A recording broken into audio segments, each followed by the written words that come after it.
Les doy, pues muchas gracias por la invitación. La verdad que pues no es sencillo que te inviten a una iglesia a predicar, porque pastoralmente somos celosos del tiempo del púlpito, de las cosas que se enseñan y de lo que se va a predicar. Y eso es algo sano, el que podamos pensar, reflexionar en lo que se va a decir en el tiempo de la predicación. Vamos a abrir nuestras Biblias, ya hemos meditado en el pasaje. Me gustaba algo que leí hace ratito en la pantalla, decía, ven, sigamos juntos a Jesús, seamos seguidores de Jesús juntos. Y eso es lo que hace una comunidad de fe donde se centra en las Escrituras, una comunidad bíblica. Nuestra familia, mi familia, venimos de la ciudad de Puebla, ya nos habíamos presentado la semana pasada, pero para quienes no nos habían visto, nosotros servíamos en una iglesia en Puebla, en una de ellas, y se llamaba precisamente así, Comunidad Bíblica. Entonces le dije a mi esposa, oye, ¿habría una iglesia diferente allá con el mismo nombre? Pero no, es diferente. Sin embargo, pues es el amor mismo que tenemos a las Escrituras. Por eso es una comunidad de fe, una comunidad bíblica. Me gusta mucho ese nombre. Quiero compartir con ustedes el título. El título es En comunión con Jesús, no solo a la mesa. Ahorita vamos a ver por qué le titulé de esa manera. En comunión con Jesús, no solo a la mesa. Ya leímos Marcos 14, del 12 al 21. Y a manera de introducción en la agenda del día de hoy en la predicación, quiero llevarlos a que reflexionemos en lo siguiente. Regularmente en la sociedad en la que vivimos, tendemos a creer que merecemos las cosas, o es lo que podemos ver en otras personas.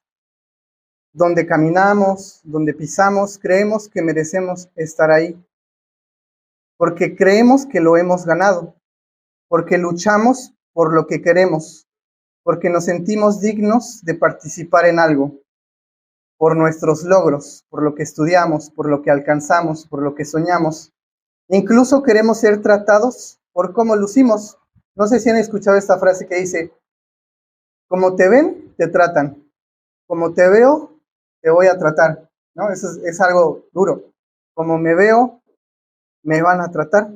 Entonces, ¿qué es lo que hacemos cuando vamos a una institución social a sacar la licencia, por ejemplo, a ir a comprar algo?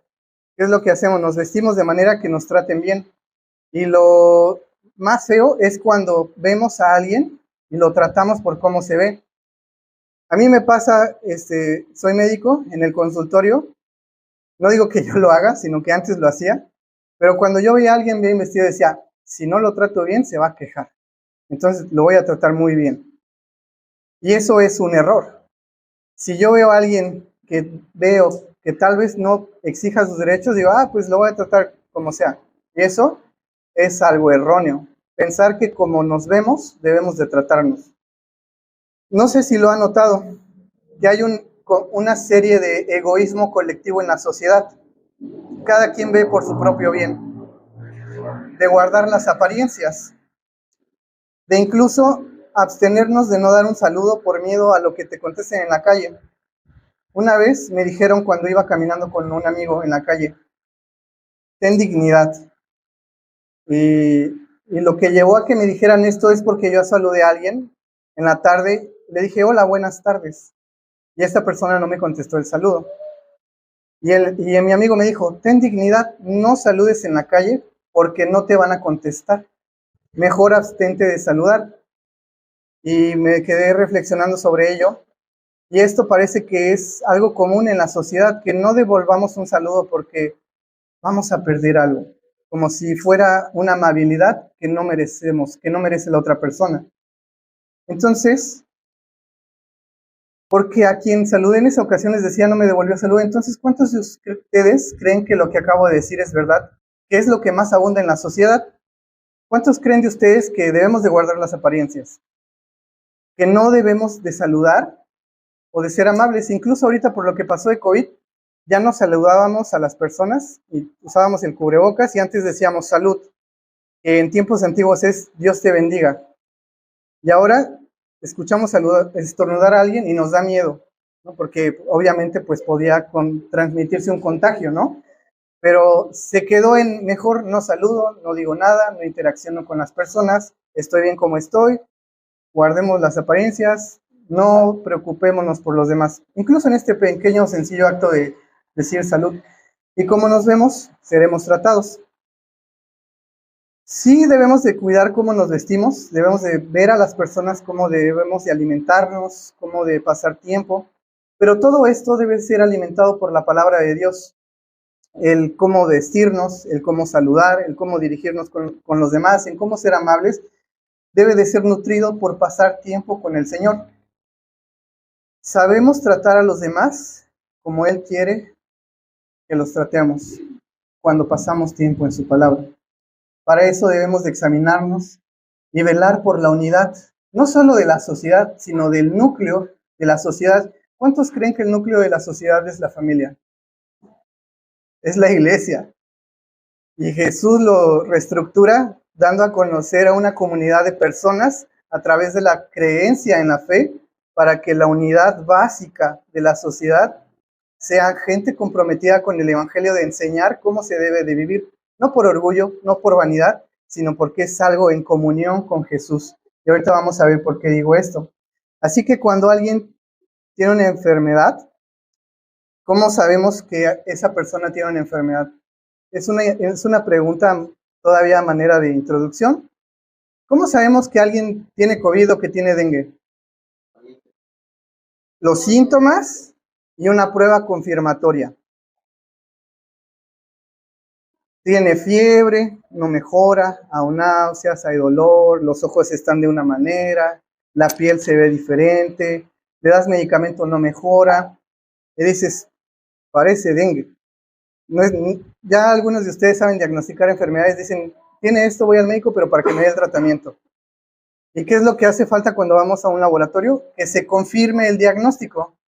De la misma manera, la iglesia tiene síntomas, signos para saber que es una iglesia unida y que vive en comunidad, buscando el amor entre hermanos, que sea algo vivencial, que tenga una evidencia. ¿Y cómo podemos ver, cómo podemos sacar una prueba de esto en la iglesia? Si tenemos pruebas para dengue, para COVID, para influenza, ¿cuál será esta prueba para la iglesia? De saber que es una iglesia que ama a Jesús y que se ama. Pues bueno, eso es lo que vamos a ver el día de hoy. Esa fue la introducción. Quiero comentarles el corazón del sermón o la idea central, lo que trata el pasaje. Por favor, pongan atención. Es sentarnos a la mesa reconociendo que Dios preparó a Jesús como el sacrificio para acercarnos a Él, quita el egoísmo y debe producir en nosotros unión entre hermanos. Es decir, restaura nuestras relaciones y nos da esperanza. Nuevamente, sentarnos a la mesa reconociendo que Dios preparó a Jesús como el sacrificio para acercarnos a Él, quita el egoísmo, el individualismo, podríamos decir, y debe producir unión entre hermanos, es decir, restaura nuestras relaciones. Y no solo eso, nos da esperanza. El sermón lo he tratado en 3 puntos, hermanos. El primer punto, voy a tardar un poquito en desarrollarlo porque tenemos que ver el contexto de lo que se viene viendo. Ustedes, yo sé que han estudiado el pasaje, pero me gustaría entrar en algunos detalles que creo son necesarios para ver por qué está diciendo Jesús eso y por qué Marcos quiere que nos fijemos en eso. La sección 1 es Jesús como sacrificio pascual. El primer punto, hermano, es Jesús como el sacrificio pascual. El punto número 2 es Jesús y la soberanía divina. Es fácil de recordar, viene primero la palabra Jesús, el nombre de Jesús, y Él es el sacrificio pascual. El número 2, Jesús y la soberanía divina. Y número 3, nuevamente el nombre de Jesús, para que recuerden en los 3 puntos que Jesús es por Jesús y solo por Jesús. El tercer punto es, nos da esperanza. Jesús como sacrificio pascual y la soberanía divina y que nos da esperanza. Vamos a desarrollar el primer punto, hermanos. Vamos a recordar a través del pasaje. Vamos a leerlo todos juntos. El versículo 12 dice, el primer día de la fiesta de los panes sin levadura, cuando se sacrificaba el cordero de la Pascua, los discípulos le preguntaron a Jesús, ¿dónde quieres que vayamos y hagamos las preparaciones para que comas la Pascua? Versículo 13. Él envió a 2 de sus discípulos diciéndoles, vayan a la ciudad y allí les saldrá al encuentro un hombre que lleva un cántaro de agua y síganlo. Versículo 14. Y donde él entre, digan al dueño de la casa, el maestro dice, ¿dónde está mi habitación en la que pueda comer la Pascua con mis discípulos? Hasta aquí vamos a desarrollar el primer punto, hermanos. Entonces, ¿qué es lo que está pasando alrededor? ¿Cómo es que se desarrolla este pasaje, este versículo a nivel histórico, en el contexto, en lo que viene sucediendo? La palabra Pascua, ¿sí? El Cordero Pascual. Vamos a recordar qué es lo que significa la Pascua. Ustedes ya han analizado en el capítulo 14:1, que dice, faltaban 2 días para la Pascua y la fiesta de los panes sin levadura. ¿Qué es lo que significaba la Pascua? ¿Qué es lo que un judío de ese momento pensaba cuando estaba celebrando la Pascua y la fiesta de los panes sin levadura? Para esto tenemos que recordar lo que Jesús había hecho desde que en el primer versículo de Marcos dice, vamos a Marcos 1, principio del Evangelio de Jesucristo, el Mesías, Hijo de Dios. Como está escrito en el profeta Isaías, he aquí yo envío mi mensajero delante de ti, el cual preparará tu camino. Voz del que clama en el desierto. El reino de Dios se había acercado en la persona de Jesús. Tiempo atrás, si nosotros seguimos en el pasaje después del capítulo 1, Jesús hace algo que algunas personas mencionan como profetizar o vaticinios, es decir, que Jesús les dice varias veces que él iba a padecer, que él iba a morir. Jesús les predice que iba a morir en varias ocasiones. ¿Cuántos de ustedes recuerdan que les había dicho, es necesario que el Hijo del Hombre padezca? Es necesario que el Hijo del Hombre muera. Y después les dice, es necesario que el Hijo del Hombre padezca, muera, y después que resucite.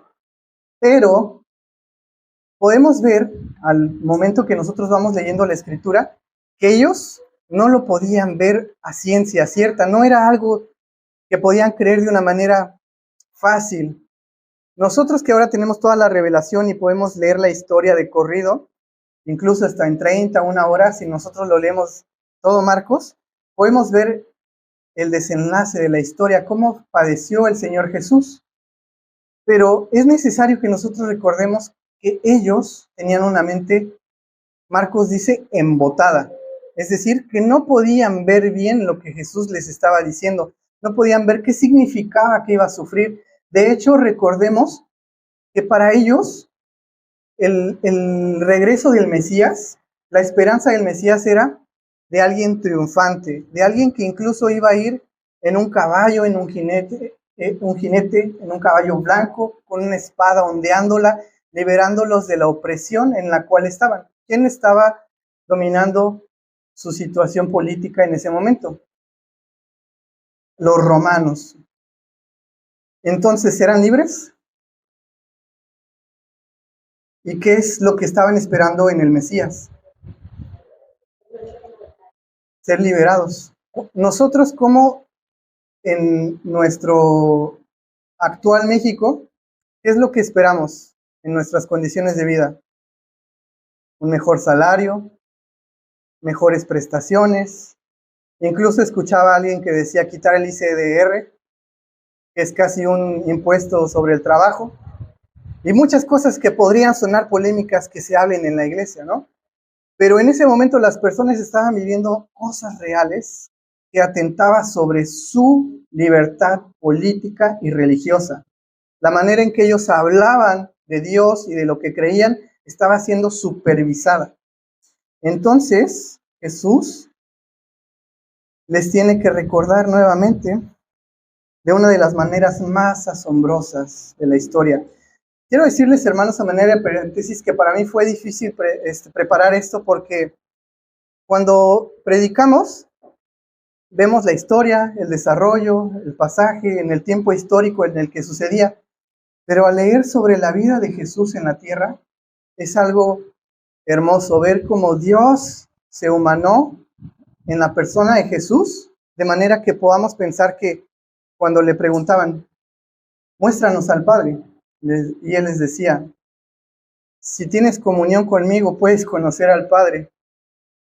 Entonces, cuando hablamos de la preparación de la fiesta de la Pascua, del Cordero Pascual y de los panes sin levadura, estamos hablando de todo lo que está en el Antiguo Testamento se está cumpliendo en la persona de Jesús. Todo lo que había sido anunciado desde el inicio en Génesis, de que íbamos a tener nuevamente una comunión con el Padre, estaba siendo cumplida en la persona de Jesús. La esperanza de todos era un Mesías que los libertara de una forma triunfante. La profecía estaba siendo cumplida en la persona de Jesús, en un siervo sufriente, que podemos leer en Isaías 53. Los judíos no entendían cómo el Mesías tenía que sufrir, cómo tenía que padecer y cómo tenía que vivir oprobios. Y de hecho algo así era la Pascua. Recordemos cómo se dio la Pascua. Si nosotros vamos al Éxodo, si nosotros vamos a Génesis y los 5 primeros libros de la Biblia, vemos que lo hicieron de una manera apresurada. Lo tenían que comer de pie y tenían que cocinarlo. ¿Y después de qué fue este suceso que tenían que preparar la Pascua? De la salida de Egipto. Pero ¿qué es lo que le acababa de pasar a la familia de Egipto, a las familias de Egipto? La muerte de sus hijos primogénitos. Estaba precedida de un escenario trágico en el que Dios había preservado la vida de sus hijos por el derramamiento de sangre de un cordero, y que esta sangre fue derramada, y que esta sangre, de una manera simbólica, en el dintel, el ángel pasaba de largo por aquella casa para no entrar, y de esa manera sus hijos tuvieran vida. De la misma manera, Jesús se presenta a ellos, y veamos lo que dice.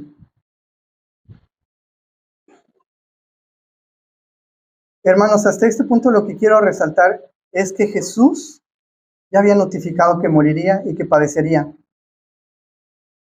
Pero vemos también, hay que recordar, que está hablándonos versículos anteriores de Judas, de este personaje controversial, de este personaje que algunos ven como un villano, y que la palabra traición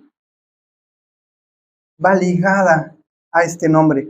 Que incluso cuando le decimos a alguien traidor, mejor utilizamos el nombre de Judas. Y cuando alguien nos traiciona, decimos, este es mi Judas, en lugar de este es mi traidor. La palabra de traidor o traición va muy ligada a el nombre de esta persona, de Judas Iscariote. ¿Cuál fue el motivo que le llevó a entregar a Jesús? Ambición, avaricia, el amor al dinero. Algunos comentaristas dicen que de alguna manera él se sentía desilusionado porque estaba pasando tiempo con Jesús y veía que no tenía planes de levantarse en armas, y veían que no tenía planes de ser un Mesías victorioso, y de repente que abriera el cielo y que cayera un rayo y partiera al Imperio Romano y todos cayeran fulminados. Ellos esperaban algo así. Y algunos comentaristas dicen eso, que él se desilusionó, pero la Escritura nos dice que fue su avaricia. que fue el amor al dinero, el egoísmo, de no estar en unión con Jesús. No cualquier egoísmo, sino un egoísmo en contra del Hijo de Dios en la tierra. Entonces, si los 12 tenían la mente embotada, entenebrecida, ¿cuánto más esta persona? Jesús sabía lo que tramaban alrededor de la celebración. Versículos antes, en los capítulos anteriores, decían que buscaban la manera de prenderle, de ir y capturarlo, y llevárselo, y enjuiciarlo, y matarlo. Pero vemos que en medio de todo este escenario trágico, de toda esta tensión de que estaban buscando a Jesús para ir en contra de él y asesinarlo y desaparecerlo, en medio de todo esto Jesús ya sabía eso. Y le dicen los discípulos, noten esto, ¿qué es lo que preguntan los discípulos? Maestro, ¿quieres celebrar la Pascua? ¿No tienes miedo? Maestro, ¿quieres seguir con el plan de que salgamos a las calles y seamos vistos? Hay tensión, maestro, ¿no te quieres quedar guardado? ¿No te quieres quedar en Betania, aquí en la casa de Simón, donde ya lo habían ungido con aceite? Le preguntan eso. Le dicen, maestro, ¿dónde quieres celebrar la Pascua? Noten esa disposición que los discípulos tenían de llevar la celebración de la Pascua. De alguna manera ellos ya empezaban a hilar el sacrificio pascual y lo que Jesús les venía diciendo, pero no totalmente. Estaba en una venda en los ojos, todavía no lo podían ver a ciencia cierta. Querían estar con Jesús, querían caminar con Jesús, vivieron milagros con Jesús, sanaron enfermos, restauraron la vista a personas, liberaron endemoniados, vieron cosas, prodigios, señales en la persona de Jesús que querían pasar tiempo con él. ¿Y qué es lo que dice Marcos? Y prepararon el cordero pascual y lo mataron. Marcos hace un énfasis en el cordero que estaban preparando.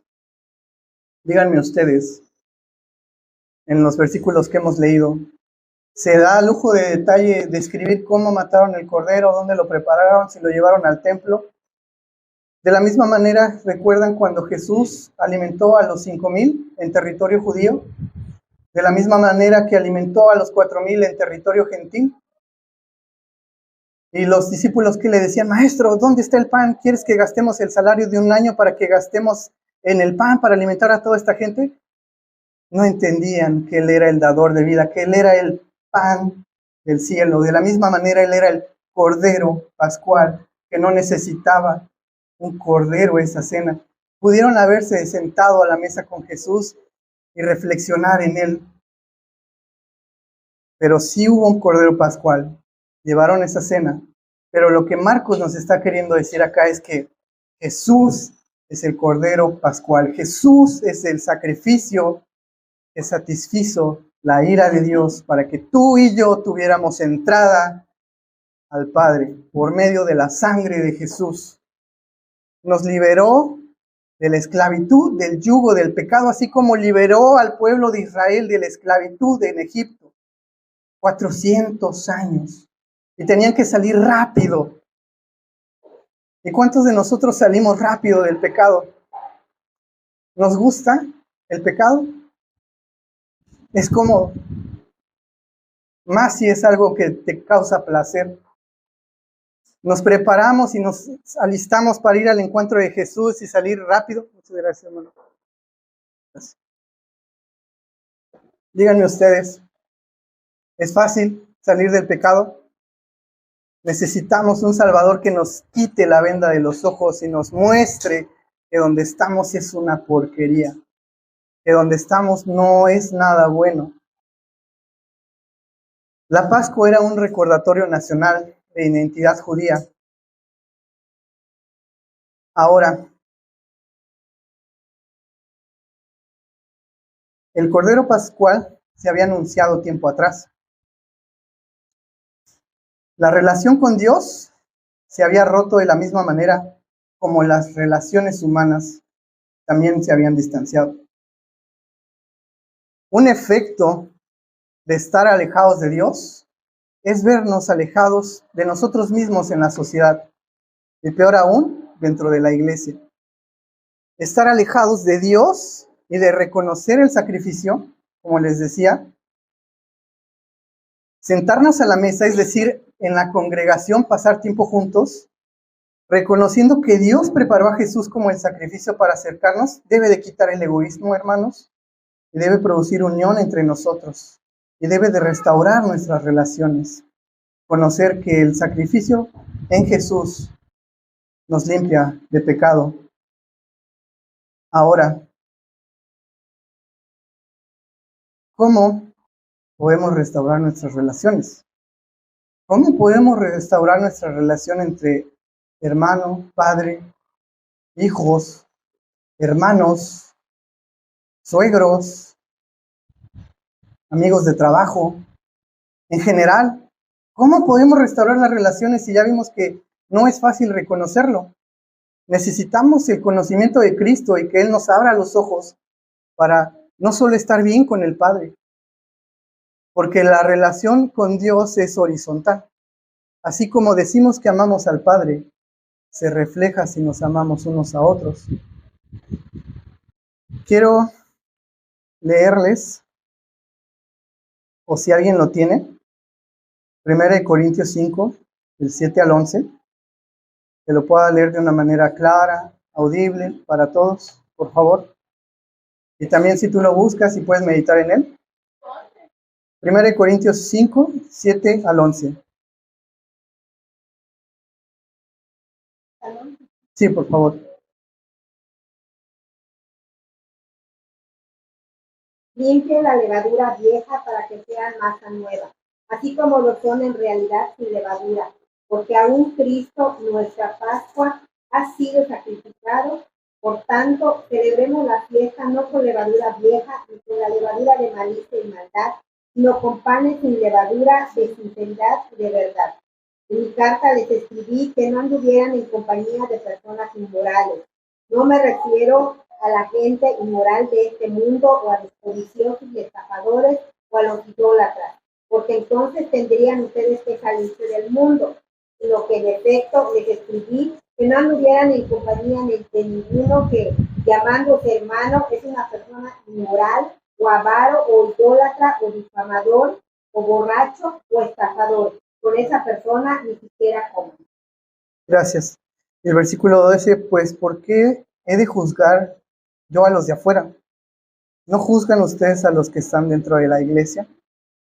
Hermanos, cuando estaba preparando esto me di cuenta que si nos decimos cristianos, si nos decimos ser cristianos, se debe de reflejar en nuestra forma de conducirnos, no solo afuera, no solo entre nosotros, en todo aspecto de nuestras vidas. Y esto,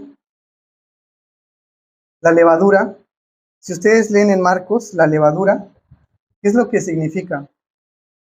La levadura. Dejaban leudar la masa, pero cuando salieron de Egipto rápido no pusieron la levadura para que no leudara, porque la levadura leuda toda la masa, es decir, inicia este proceso de fermentación, de descomposición, de otra manera, de imperfección, de impureza. Dios nos está llamando a ser puros delante de Él, pero te das cuenta que no es por nosotros, sino por el sacrificio de Jesús. Reconocer a Jesús como nuestro Salvador conlleva a sanar nuestras relaciones. Por tanto, cuando celebramos en la mesa, debemos de estar conscientes de esto. Cuando tenemos un acercamiento al Evangelio, Jesús dice a todo el que quiere acercar al reino de Dios, en los versículos que hemos venido leyendo en todo Marcos, arrepiéntense, cambien su manera de pensar y de vivir, cambia tu manera de pensar, cambia tu mentalidad. Un seguidor de Jesús debe conocer a Jesús y que Jesús lo ama. Así los hebreos se preparaban para el éxodo de la esclavitud, de salir. Como les decía, nosotros también debemos de prepararnos para salir del pecado. Una vez que ya identificamos que ahí no hay nada bueno, Pedirle a Jesús que nos ayude a salir de eso. Hay síntomas en nosotros que confirman que no podemos tener una relación sana entre nosotros. ¿Se acordaban que les dije que la prueba de COVID más los síntomas te dice, pues es COVID? Los síntomas de la incapacidad de llevarnos bien unos con otros es que no estamos conociendo bien a Cristo, que no estamos sabiendo bien lo que significa el sacrificio de Jesús en la cruz, que Él tomó nuestro lugar. No busca lo suyo propio. Quiero pasar al segundo punto, hermanos. Les dije que iba a ser un poco tardado en el primer punto. Este no es tan tardado, el segundo y el tercero. La sección 2, ¿recuerdan qué es cómo se llama? El segundo punto. Muy bien, hermanos, gracias. Me da gusto escuchar eso. Vamos a leer el versículo 15. Y Él les mostrará un gran aposento alto, amueblado y preparado. Hagan los preparativos para nosotros allí. Salieron pues los discípulos y llegaron a la ciudad y encontraron todo tal como Él les había dicho y prepararon la Pascua. Al atardecer llegó Jesús. ¿Con cuántos? ¿Con los 70? ¿Con los 5,000 que había alimentado? ¿Con los 4,000? ¿Cuántos? ¿11? ¿Por qué metió Judas? Nosotros ya leímos toda la historia, ya sabemos cómo acaba. ¿No sienten feo de que Judas esté incluido? Seamos sinceros. Yo dije, ¿por qué las pinturas que retratan la última cena siempre están los 12 cuando sabemos cómo termina la historia? Y es que vamos a aprender algo que a mí cuando lo vi es tremendo. Dios en su soberanía, es decir, Él tiene dominio de todo, del tiempo, de todo lo que rige este mundo. Tiene dominio de todo, nada le toma por sorpresa a nuestro Creador.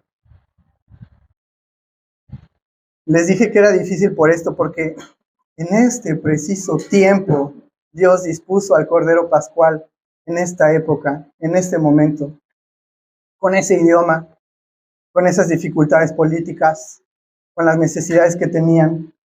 Decidió que el Hijo del Hombre naciera en ese preciso momento y en ese preciso lugar. Dios en su soberanía tiene un plan redentor que hemos venido viendo a lo largo de Marcos y de la historia de redención de la creación hasta la nueva creación en Apocalipsis. Había varias dificultades y el tejido social, es decir, todo lo que había alrededor, estaba dañado.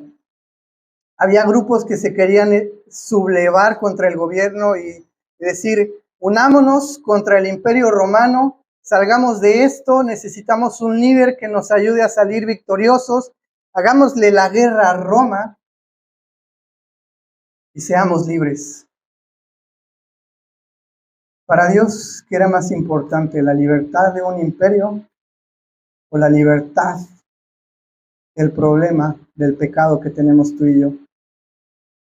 Quiero que piensen en esto, porque esto debe de transformar lo que pensamos actualmente, cómo tú y yo vivimos. Porque tenemos que reconocer que nada le pasa por sorpresa a Dios. Lo que tú estás viviendo el día de hoy, Él ya sabía que lo ibas a vivir en este preciso momento, en este preciso instante. Él sabía que tú y yo íbamos a estar en ese día. A Él nada le toma por sorpresa. Ahora, ¿cómo es que podían festejar que habían huido de la esclavitud y estaban viviendo en esclavitud? ¿Se habían puesto a pensar en eso? Estaban celebrando algo que significaba libertad y estaban en opresión. Estaban predicando esperanza al celebrar la muerte del Cordero Pascual que cubría los pecados. Y tenían que dar impuestos al Estado romano. De hecho, Jesús dijo, dad al César lo que es del César. No dijo, vamos a dejar de dar impuestos. No hizo una revolución. como se esperaba. Dios quiso, desde que el inicio, viéramos en Jesús la gloria de Dios. Él es santo. ¿Cuántas veces es santo? Alguien que es santo puede acercarnos que es santo. ¿Tú y yo éramos santos? Solo quien era santo, solo quien es santo, porque cantamos que resucitó, nos puede acercar a quien es santo. No solo santo, 3 veces santo. Es decir, pobre de mí, no puedo acercarme ni siquiera una sola vez. Necesito a alguien que me lleve al Padre. Entonces, ¿creen que les costaba trabajo estar lidiando en su mente esa celebración de libertad con un yugo de esclavitud? ¿Cómo tú y yo tenemos todavía un yugo de esclavitud hoy en día? Somos libres. De hecho, en pocos días vamos a celebrar la libertad como mexicanos. Pero siguen viendo que todavía hay ese problema del pecado. ¿Cómo lo podemos ver en nuestro tejido social? ¿Es fácil salir a la calle después de las 3 de la mañana? ¿Es fácil dejar tus pertenencias en la calle? ¿Es fácil llevarte bien con las personas en tu lugar de trabajo, con tu familia, o incluso hasta en la iglesia? ¿Es sencillo? No estamos tan alejados de las circunstancias que ellos vivieron, porque el pecado todavía sigue esclavizando. Es necesario que llevemos el mensaje de salvación, de la inauguración del reino de Dios en la persona de Jesús a nuestra sociedad. La sociedad sigue necesitando a Jesús. Él ha sido misericordioso en que todavía escuchemos y prestemos atención a este mensaje. El reino se inauguró en la persona de Jesús. Se conoce como el reino ahora, pero todavía no está completo. ¿Hasta cuándo?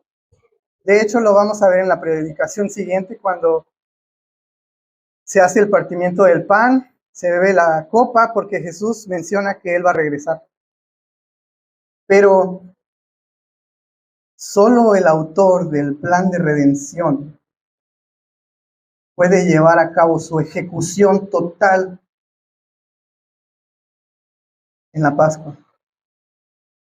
En el momento en que estaban esperando libertad. ¿Cómo comía un judío esa Pascua? Esperando ser libre, esperando algo que no tenía realmente. ¿Cómo comían esa Pascua? Ansiosos de volver a sentir lo que significaba una nación libre, con esperanza. Pero no era sencillo. Ahora tenemos que ver algo aquí que debe de, no sé, ustedes llama la atención cuando lo estás leyendo. Es necesario que escudriñemos la palabra del Señor, pero díganme ustedes, para ustedes, ¿qué significa un hombre que lleva un cántaro? Podemos caer en muchos errores si no conocemos un poquito de la historia. Hay personas que explican, tratan de explicar, pero debemos de acercarnos a lo que era la historia en ese tiempo. Cuando Jesús se acerca a la mujer samaritana, ¿quiénes eran las que estaban en el pozo? Mujeres. Y de hecho la mujer samaritana se esperó porque iban a chismear en contra de ella y mejor pasó desapercibida y que las otras mujeres se sirvan del agua para el hogar. Entonces, era algo, ¿no te parece algo raro que un hombre hiciera esto? Pero, ¿qué es lo que nos debe hacer pensar? De la misma manera en lo que significa el aposento alto. ¿Qué creen que significaba un aposento alto? No debemos de empezar a hacer como alegorías, como que, significaba que solo en la altura es donde podemos acercarnos a Dios. Tenemos que ver qué era lo que significaba en el contexto histórico de ese momento. ¿Cuántos habitantes tenía Jerusalén en ese momento? Los historiadores dicen que de 50,000 a 60,000 habitantes. Cuando se celebraba la Pascua, llegaban de todas partes y ese número se duplicaba. Josefo hace una exageración y dicen que aumentaba exponencialmente hasta 1,000,000 de personas. Y los otros historiadores dicen que Josefo exageraba porque quería que todos vieran que mucha gente se acercaba a celebrar la Pascua, los orígenes de lo que ellos conocían. Querían que vivieran. De hecho, había un edicto para que todas las personas que fueran a celebrar la Pascua no pagaran ni un centavo en hospedarse. Entonces, en su casa tenían, aparte de la habitación de abajo, donde ellos estaban la mayor parte del tiempo, un aposento alto que era más o menos como algunos historiadores o otros comentaristas, por ejemplo Barclay, dice que era una caja arriba de otra caja. Un lugar donde las personas podían pasar, donde normalmente se guardaban utensilios como de la cocina, el grano y otros instrumentales que normalmente iban a estorbar en la planta de abajo. Y ahora, ¿qué notan ustedes cuando Jesús les dice con santo y seña cómo iba a ser la preparación? Les dice que un hombre con un cántaro y un aposento alto. Hay dos formas de interpretarlo, que es como la mayoría de los eruditos hacen. La primera va más allegada a que Jesús, siendo Dios, conocía todo lo que estaba pasando. Tenía una mente divina que nada escapaba a su conocimiento. Y la otra, algunos eruditos también dicen que Jesús pudo haber ido anteriormente a arreglarse con el dueño de la casa para que ellos identificaran al hombre con el cántaro y que le preparara el aposento alto. Ahora, ¿quiénes utilizaban el aposento alto? Las personas que no eran de Jerusalén. ¿Dónde nació Jesús? En un pesebre, como si fuera extranjero en esa tierra. ¿Y cómo celebra la Pascua? La historia de redención del pueblo de Israel, de la victoria, de la liberación. Lo celebra en su casa, en su terreno, en la parte de atrás, aquí, como extranjero. El Hijo del Hombre no tenía dónde recostar su cabeza.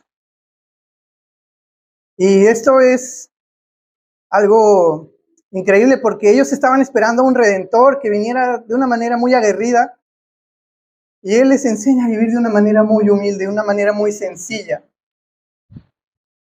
Hay un canto que dice, dame una fe sencilla, como una fe sencilla que no busca nada. Pueden escuchar ese canto después, pero lo que quiero resaltar de esto es que Jesús nos enseñó a vivir en humildad. Él fue la representación máxima de la humildad. Ahora, ¿qué es lo que nos cuesta trabajo vivir entre nosotros? La falta de humildad. Cada uno de nosotros ve su bien propio. Cada uno de nosotros, yo soy egoísta. Y veo primero bien que mi familia esté bien y después ayudo a los demás. Y Jesús ni siquiera tenía a dónde recostar su cabeza. Y celebra esta fiesta tan importante de celebración de libertad en la casa de alguien más, no pagando nada. Entonces, cualquiera sea la manera en que ustedes puedan llegar a interpretar esto, no escapa a la voluntad y la soberanía de Dios. Él conoce y Él pesa los corazones. Él escudriña nuestros corazones, sabe lo que estamos pensando, lo que queremos, lo que hacemos, por qué nos levantamos cada mañana, qué nos motiva a salir adelante en la vida, en el trabajo.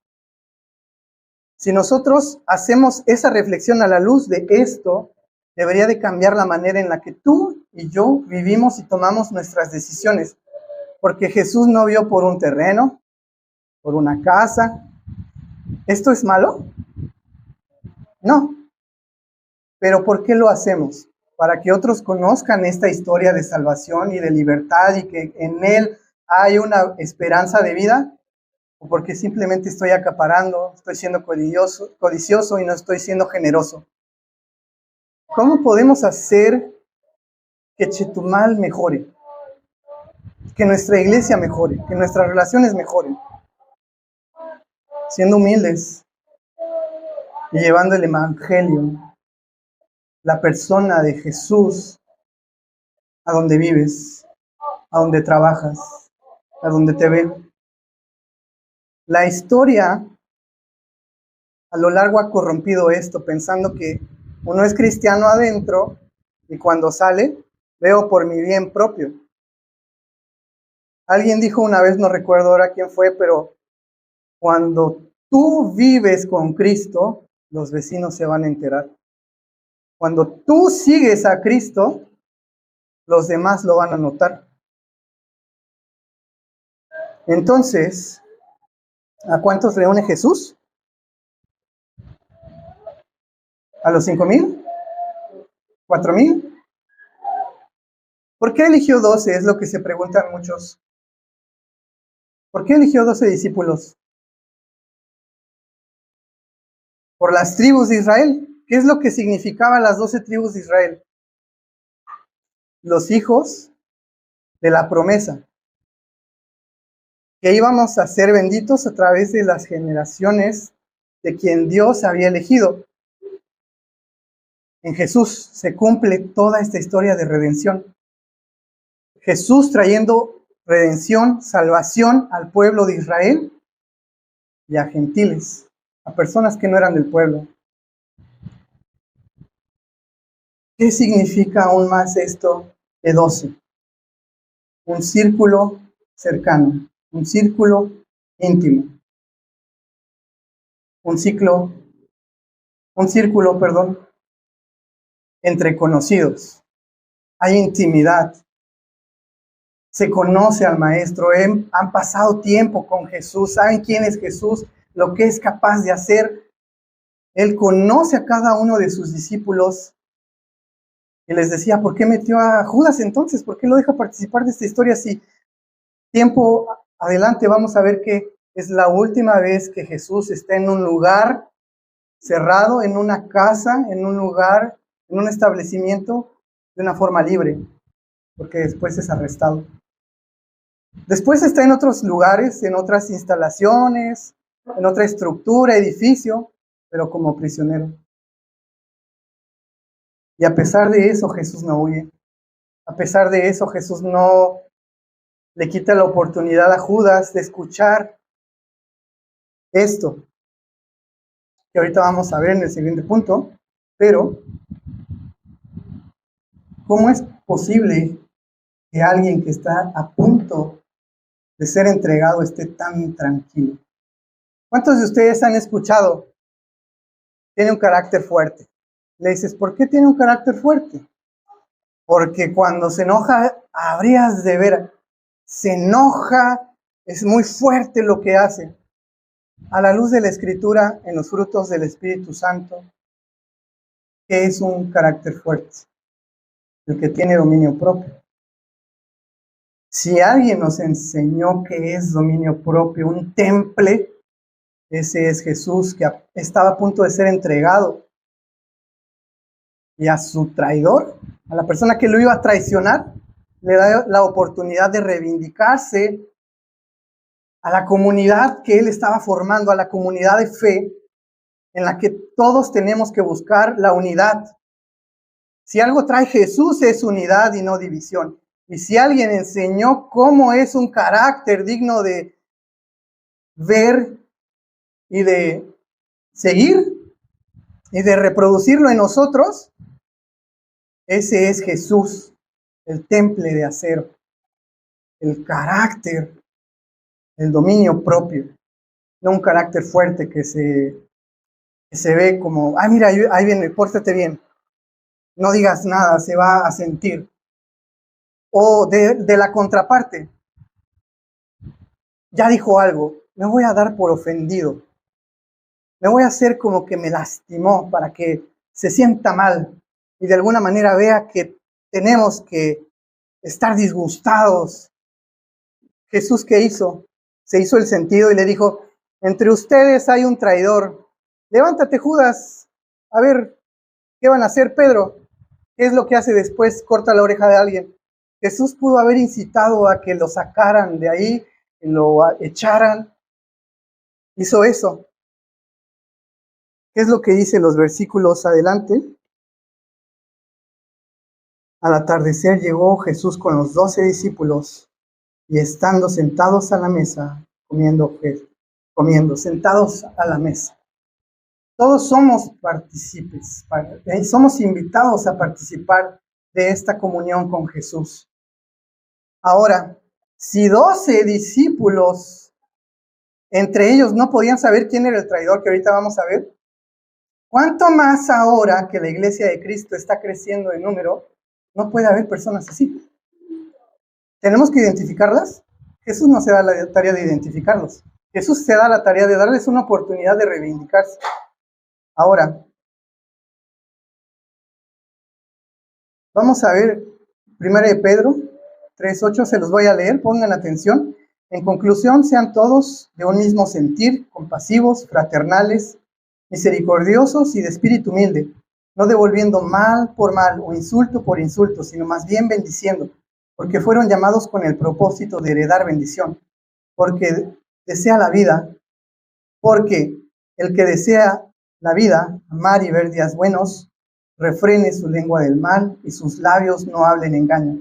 Apártese del mal y haga el bien, que sea la paz y sígala, porque los ojos del Señor están ¿sobre quién? Sobre los justos. Sus oídos están atentos a sus oraciones. El rostro del Señor está contra los que hacen el mal. Si no santifican a Cristo como Señor en sus corazones, estando siempre preparados para presentar defensa ante todo el que les demande razón de la esperanza que hay en ustedes. Pero háganlo con mansedumbre y reverencia, teniendo buena conciencia para que aquello que sean calumniados, sean avergonzados los que hablan mal de la buena conducta que ustedes tienen en Cristo. Pues es mejor padecer por el bien que por el mal. Entonces, ¿cómo debe ser un seguidor de Cristo frente a las calumnias? Es algo difícil, a mí me cuesta trabajo cuando estoy escuchando algo que va en contra de cómo yo luzco, cómo yo me conduzco, cómo la gente piensa, y yo sé, escuchen esto, que yo sé que estoy bien. ¿Qué es lo que pasa? Busco la manera de decirle, estás equivocado, mira, porque yo hago esto, yo trato de hacer esto, ¿y qué es lo que estoy haciendo? Es algo erróneo, porque ¿qué es lo que dice acá? En mansedumbre, con una buena conciencia, de manera que los que te están criticando, cuando vean que no te enojas, que no buscas cómo demostrar que están equivocados, cómo confrontar, cómo herir, cómo señalar, cómo hacerse el sentido, en lugar de eso dice, por tu forma de ser, que se avergüencen. No le des lugar a nadie de que te critique posteriormente. Seamos como obreros de que no tienen de qué avergonzarse. Seamos imitadores de Cristo, que incluso aquel que le estaba por entregar le dio la oportunidad de escuchar que había esperanza nuevamente. Entonces, esto fue la soberanía de Dios. Pasamos al último punto.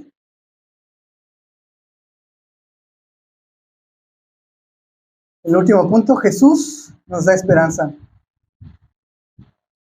Es desesperanzador ver cómo somos, ¿verdad? Cómo yo todavía noto que no hay cosas buenas dentro de mí. Cómo todavía hay vestigios de esa levadura que quiere salir e infectar todo lo que yo hago, lo que yo digo, donde estoy, y que entonces va a hablar mal de mí.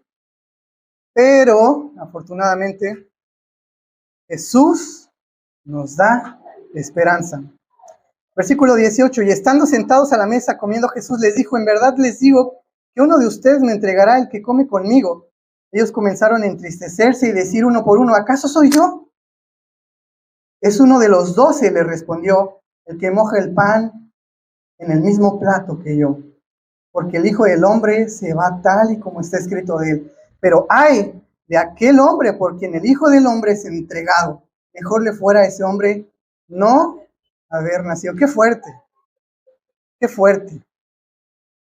Si alguien en la historia del mundo no merecía nacer, según lo que acabamos de escuchar, ¿quién fue?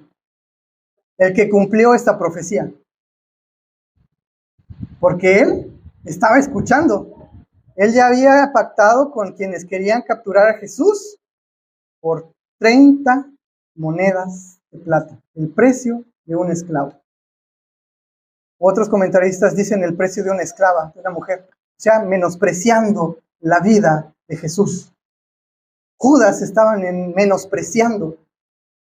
Fíjense esto, aquel que da vida, estaba menospreciando la vida de aquel que da vida, de aquel que sanaba, que traía libertad, que restauraba, menospreciando la vida del Hijo del Hombre, del Hijo de Dios. Tengo que decirles algo que a mí me dolió mucho escuchar, pero se los digo en amor, hermanos, porque a mí me ayudó mucho. Muchas veces cuando nos acercamos al texto bíblico nos gusta compararnos con los personajes del lado bueno de la historia. ¿A cuántos no nos gusta compararnos con Gedeón? En la historia de Gedeón, ¿a cuántos no nos gusta compararnos con aquellos valientes que eligió, que no se agacharon a tomar agua como perrito, decía ahí? ¿Con quiénes nos gusta compararnos? Con los valientes. Cuando estudiamos la Biblia, en la historia de los valientes de David, ¿quiénes queremos ser? Incluso, David, yo quiero ser David. ¿Quiénes queremos ser? Los valientes de David. Aquellos que no temían por su vida porque confiaban en el Dios verdadero. Y ese es un error, déjenme decirles. Querer compararnos a veces. Porque dejamos de lado quién es Dios y lo que Él hace y elige hacer en la sociedad, en el tejido social, en las relaciones. Y nos queremos comparar con el lado bueno cuando Él, ¿a quién vino? ¿Y a quién le dice Jesús cuando es interrogado? ¿Por qué comen tus discípulos con esa gentuza? ¿Por qué comen tus discípulos con los cobradores de impuestos? ¿Qué les dice Jesús? Que Él ha venido a sanar a los enfermos, a los que saben que están enfermos, a los que sabemos que no estamos del todo bien, que necesitamos un Salvador. Entonces, ¿por qué les digo esto? Que nos gusta compararnos. Nos gusta identificarnos con el mejor de la historia. Con Sansón, cuando mataba a los miles. No queremos pensar que somos filisteos, que estamos en contra de Dios. Y a veces cometemos errores de malinterpretar en contra de los villanos. Con el que tiene problemas, con los pecadores, no queremos, nos hace aberrante, nos hace ruido en la cabeza, decir, ¿cómo me vas a comparar con él? ¿Cómo me vas a comparar a mí con eso? ¿Cómo tú dices que yo soy así? ¿Cómo tú dices que yo puedo hacer eso o que yo estoy haciendo eso? ¿Por qué me atacas? A los fariseos. ¿Cuántos de ustedes cuando ven a los fariseos ven a un villano? Pero déjenme decirle que los fariseos eran las personas que buscaban la santidad, que buscaban a Dios. Entonces, si ellos eran los que buscaban a Dios, y la otra parte de la sociedad, entonces estamos perdidos. Si ponemos nuestra esperanza en nosotros mismos, en alcanzar la salvación por nuestros propios medios de llevarnos bien, porque es algo que yo quiero hacer, algo que yo quiero llevarme bien, pero no es por eso. Entonces, el Señor rescató a los discípulos de la manera en la que vivían. Le vi antes a qué se dedicaba. Cobrador de impuestos. ¿Cómo le veía a la gente? ¿Bien? ¿Quiénes eran? ¿Quién era Pedro? Era un empresario. Pero, sin embargo, ¿cómo lo vemos? Como un simple pescador. Como alguien del vulgo.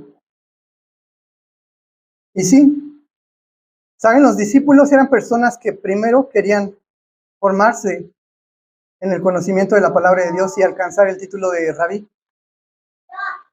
Todo adolescente que pasaba la instrucción desde chico memorizaba parte de los primeros 5 capítulos que hoy tenemos de la Biblia, que para ellos es el Tanaj o la Torah. Los sueños de ellos eran querer formarse en la palabra de Dios, en ser hombres que podían decirle a las personas cómo conducirse. Pero ese sueño había pasado para ellos. Esa oportunidad había pasado para ellos.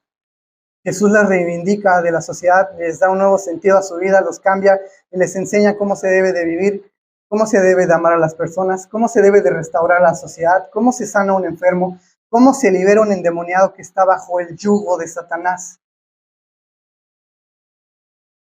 Y dentro de todos ellos también estaba ¿quién? El malo de la historia. ¿Qué es lo que les dice Jesús? Ya vimos que estaban sentados a la mesa, un vínculo especial, no cualquiera podía estar ahí.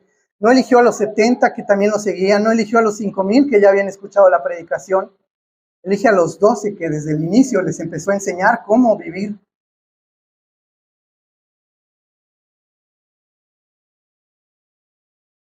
¿Qué es lo que se preguntaban cuando Jesús dijo, es uno de los 12? Es uno de los que se acercaron desde el inicio a seguirme. Es uno de los seguidores, es un seguidor de Jesús. Es uno que está sentado a la mesa conmigo. ¿Y qué es lo que dicen? ¿Seré yo? Quiero que noten algo acá, que yo no había visto. ¿Por qué no le dijeron, Jesús, cómo evitamos que te maten? ¿Por qué no evitamos que sufras eso? Le dijeron eso. En lugar de decirle, Jesús, tú no tienes que padecer, tú no tienes que sufrir, no te entregues como el cordero pascual que estaban masticando, triturando, del cual su sangre ya había sido derramado, era algo trágico. Ellos ya habían recibido esa orientación de que el Mesías iba a sufrir. Y en lugar de decirle, maestro, no sufras, tú das vida. ¿Por qué Judas no dijo, estoy menospreciando la vida de aquel que se entregó por nosotros? Tenía la oportunidad, estaba escuchando, tuvo una oportunidad. De los 12, sentados a la mesa. No dijeron, maestro, no sufras. ¿Qué es lo que dice? ¿Seré yo? Parece algo piadoso preguntarse, ¿seré yo? ¿Estoy bien? Pero es algo egoísta. Es algo lleno de egoísmo. Preguntarse, ¿acaso seré yo? ¿Por qué? ¿Por qué creen que sea algo egoísta? Sí es algo bueno hacer una introspección, examinarnos, pero esta pregunta que ellos están haciendo va con una esperanza de una respuesta negativa. Ellos esperaban que Jesús les dijera, no, ninguno de ustedes es, tranquilos. Es Judas, levántate Judas, ya vete. O apedréenlo, mátenlo. Ellos estaban esperando, no, no son ustedes. Si yo confío en ustedes, yo sé que ustedes me aman. Sin embargo, más adelante los discípulos, Pedro, ¿qué es lo que le dice? Yo te voy a seguir a donde tú vayas, o moriré contigo. Ser llamados a la mesa implica conocer a Jesús, vivir como Jesús e incluso llegar a morir como Jesús. ¿Por qué? Porque Él da vida. No temamos nuestras circunstancias actuales, no temamos a lo que nos pueda hacer el hombre, dice la Biblia, sino temamos a Dios, que Él es el que da vida eterna. Cuando entendemos que Él da vida eterna, queremos llevarnos mejor entre nosotros porque sabemos que podemos mejorar la condición de las otras personas que viven sin luz, sin esperanza, sin Dios en el mundo. ¿Pero qué hacemos? ¿Seré yo?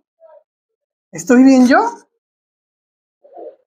Tenemos que pensar también en nosotros y recibir esta esperanza de oportunidad de que Judas estaba también escuchando esto para arrepentirse. Pero nos gusta compararnos con quienes no fueron a entregarlo. Ahora, dice el Hijo del Hombre. En Daniel se habla del Hijo del Hombre, el Mesías que iba a venir. Jesús sabía que él iba a padecer. Y Jesús sabía que si no se arrepentía Judas, le esperaba una muerte espantosa. De hecho dice, mejor le hubiera sido, mejor no haber nacido.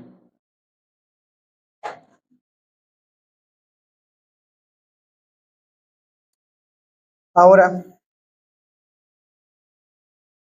¿cuántos de ustedes pensaron una vez, no me compares con Judas? Sí, lo siento, hermano.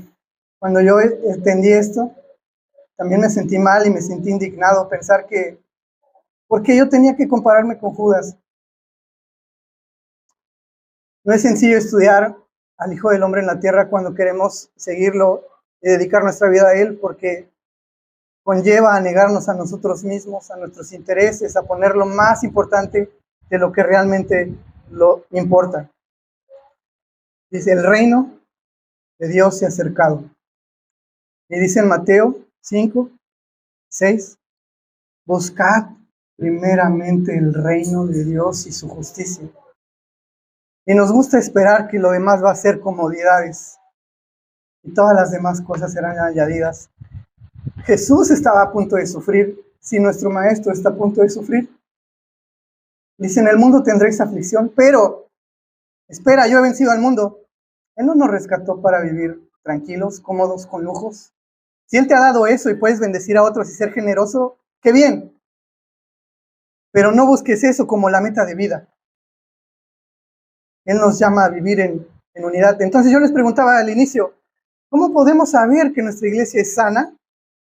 Que nuestra iglesia no tiene COVID, por así decirlo, no tiene este síntoma del egoísmo, de buscar el bien propio. ¿Cómo podemos saberlo?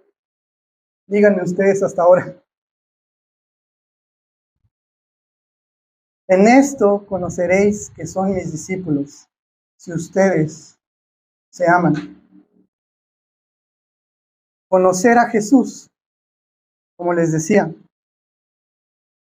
sentarnos a la mesa con Jesús, reconociendo que Dios preparó a Jesús como el sacrificio para acercarnos a Él, quita el egoísmo y debe producir unión entre hermanos, es decir, restaura nuestras relaciones y nos da esperanza. Ya vimos, ya voy a terminar, que Jesús es nuestro sacrificio pascual, Él se entregó por nosotros. Nada de esto toma por sorpresa a Dios, Él elige que Él nazca en ese momento y que vaya a morir unos instantes después, y Él nos da esperanza. Ahora, estaba pensando en la semana en esto. ¿Cuántos de ustedes tienen miedo de morir? Usualmente tenemos miedo de pensar cómo pasará mi vida, durante mi vida. Sabemos que hay situaciones delicadas, vemos las noticias y nos espantamos cuando hay asesinatos, cuando hay dolor, cuando hay problemas que ponen en riesgo nuestra existencia. La conexión con el dejar este plano existencial nos trae problemas. Dejar familia, papá, mamá, hijos o hija, incluso cosas que anhelamos como el sabor de un café, de un chocolate. Extrañar esas cosas por la mañana, el canto de las aves cuando nos despiertan. Cuando estás pensando en que tienes que dejar esta vida porque Dios dijo que se iba a acabar. Pero Jesús profetizó que iba a venir, que iba a morir y que iba a resucitar. ¿Y qué es lo que dice? Prepararé moradas. Él promete que va a venir. ¿Cómo podemos nosotros reflejar que estamos esperando a Jesús? Que no tenemos miedo a la muerte. Cuando nos amamos, cuando amamos lo que Él ama. ¿Seré yo? Creo que todos deberíamos de preguntarnos en esta mañana. ¿Seré yo, Señor? Hacer un autoexamen. No de una forma egoísta, sino de una forma en la que estoy dando frutos dignos de arrepentimiento. En comunión con Jesús, no solo a la mesa, los 12 eran los más cercanos a Jesús. Los 12 vieron el inicio del ministerio de Jesús, la inauguración del reino. Todos estaban conscientes más o menos quién era el Mesías, porque todavía no tenían la revelación del Espíritu Santo. De hecho, hasta en Hechos 1:8 dice, recibiréis poder y vendrá el Consolador, alguien que les alentará a vivir. Él sana nuestras relaciones por su sacrificio. No debemos buscar seguidores, hermanos. Debemos hacer seguidores de Jesús, entendiendo lo que significó el sacrificio de Jesús. Sentarnos a la mesa, reconociendo que Dios preparó a Jesús como el sacrificio para acercarnos a Él, quita el egoísmo y produce unión entre hermanos y da esperanza. Dios bendiga su palabra, hermanos.